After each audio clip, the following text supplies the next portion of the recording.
Prime Minister Justin Trudeau has graciously agreed to join me for another interview. He did have one stipulation that I not ask him anything about the blackface scandal, which I have agreed to.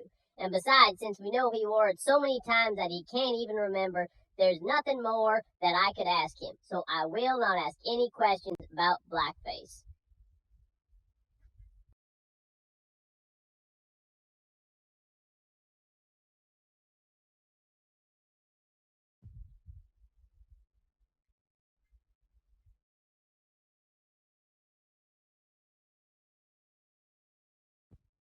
Mr. Prime Minister, thank you very much for joining me for this follow-up interview. I really appreciate it. I think if it's all right with you, we might as well get right down to questions.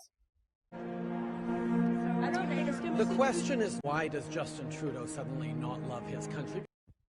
Okay, well, I guess we might as well jump right into it. So then, are you saying that you're not actually sure if you love Canada? Indeed. Mr. Prime Minister, what is your response when other political parties bring forward victims of violent crimes in a protest of your exceedingly soft approach to these hardened criminals? A party of ambulance-chasing politicians. Mr. Prime Minister, do you think that you have done a good enough job being transparent about you and your immediate family's finances?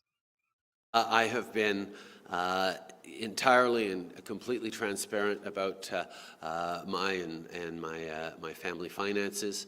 Staying on that thought, Mr. Prime Minister, regarding the We Charity scandal, should you have recused yourself from making that funding decision? I made a mistake in not recusing myself immediately from the discussions, given our family's history. I knew that my brother and my mother work as professional public speakers, and it is not surprising to me that they got paid by We. So you then believe that you did have a conflict of interest? As I said, I regret not having recused myself in the beginning because of the perception involved, but there was no conflict of interest here. Well, Mr. Prime Minister, I'm not really sure if the facts bear that out.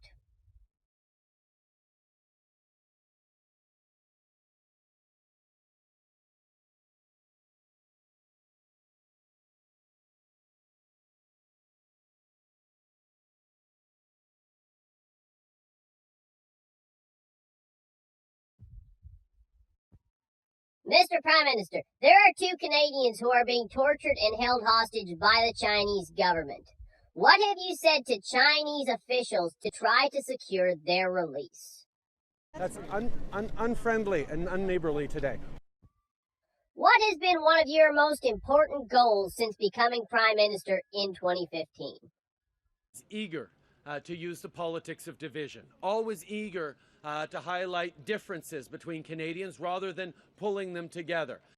So what kind of impact do you think your presence has had on Question Period? Bringing down of the level of debate to where it is right now, Canadians should be outraged. Why do you think that the price you put on carbon has actually made no impact on Canada's emissions? This pricing on carbon. So you're saying that the carbon tax is really just a government tax grab? Indeed. While we are on the topic of the environment, let's bring in the former Environment Minister, Catherine McKenna. I was wondering, how do you interact with Canadians who have concerns or disagree with Liberal government policies, especially when it comes to the environment and climate change? I have no time for Canadians who disagree with me. Mr. Prime Minister, what has been your general attitude towards the financial part of running a country? We should do more to not do more. You have spent somewhere around $343 billion this year already, Mr. Prime Minister. How much do you intend to spend next year, considering we have a $1 trillion debt? Important that we use the right language. Hundreds more. So are you going to spend $500 billion next year? Billions more. So more like $700 billion? More than that. Well, we aren't getting anywhere on that line of questioning, so let's switch gears now.